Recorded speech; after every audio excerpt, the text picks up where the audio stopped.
In national news, the second and final federal Liberal leadership debate was held last night in Montreal, this time with the candidates debating in English. Liberal Party members can now begin casting advance ballots with less than 2 weeks until a new leader is chosen. Former Bank of Canada Governor Mark Carney is the presumed frontrunner. He faced off against former Deputy Prime Minister Chrystia Freeland, former Government House Leader Karina Gould, and former Liberal MP Frank Baylis.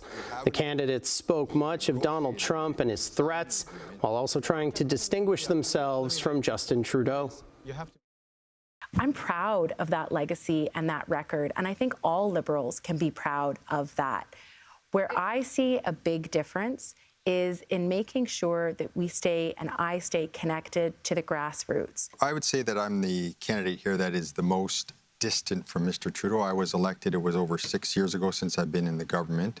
And then I was not a minister, so I've not been a minister with Mr. Trudeau's government, nor have I been an economic advisor. I'm different in the following respects.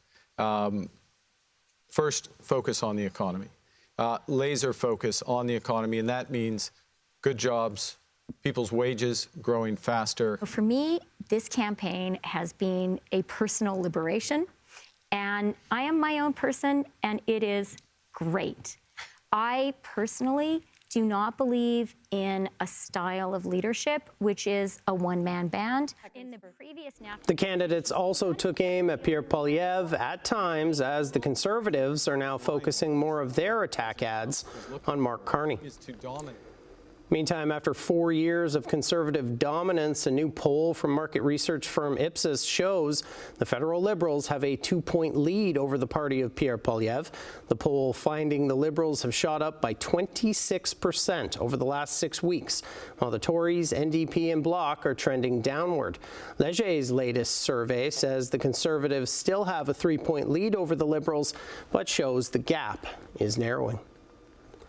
For more on all this, I'm joined by Liberal strategist Charles Bird. He's a principal with public affairs firm Earnscliffe Strategies in Toronto. Charles, like Monday's French debate, Donald Trump dominated the conversation again. Which of the candidates do you think made the best case for being the right choice to take on Trump?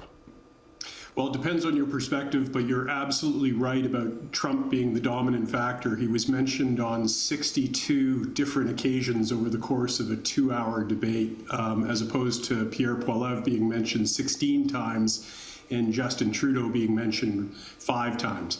But I think most Liberals were tuned in to see how Mark Carney would do.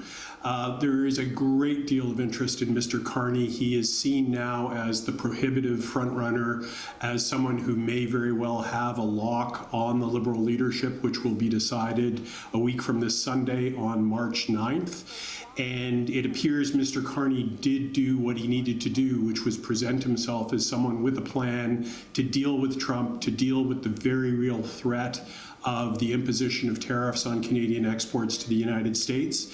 I thought the other candidates did a very good job. I think Karina Gould demonstrated that she's a real thoroughbred in terms of her political skills. But this evening was really about Mark Carney, and I think he met people's expectations. How do you think they did explaining their differences from Justin Trudeau? And while you're answering, I want to also get your take on, do you think Trudeau's legacy matters as much now that tariffs have taken over the conversation? Well, I'll do that in reverse order.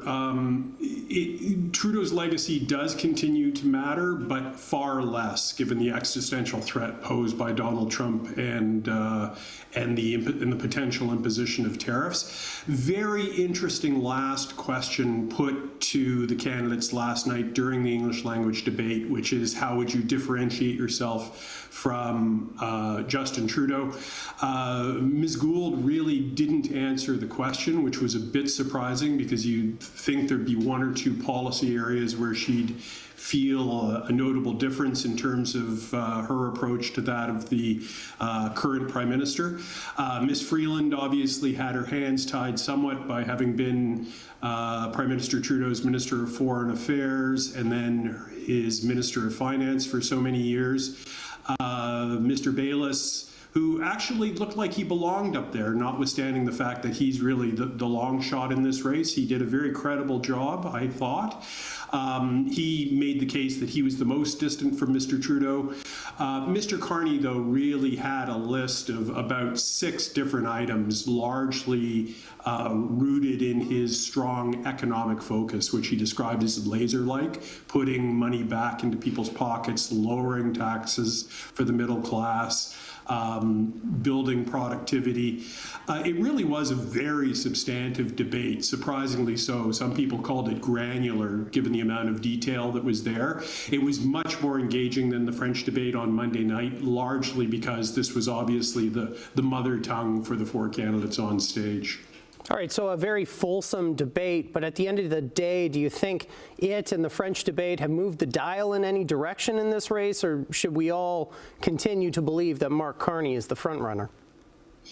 Well, we'll see. I mean, I'm always loath to indulge in prophecy. It's a lousy way to make a living. But at the same time, reading the tea leaves, reading the polling numbers, reading the levels of donations that each of the candidates have received over the course of the leadership campaign, it's pretty clear that Mr. Carney is expected to win a fairly substantial victory. Whether it's on first ballot or second ballot, I think remains to be seen.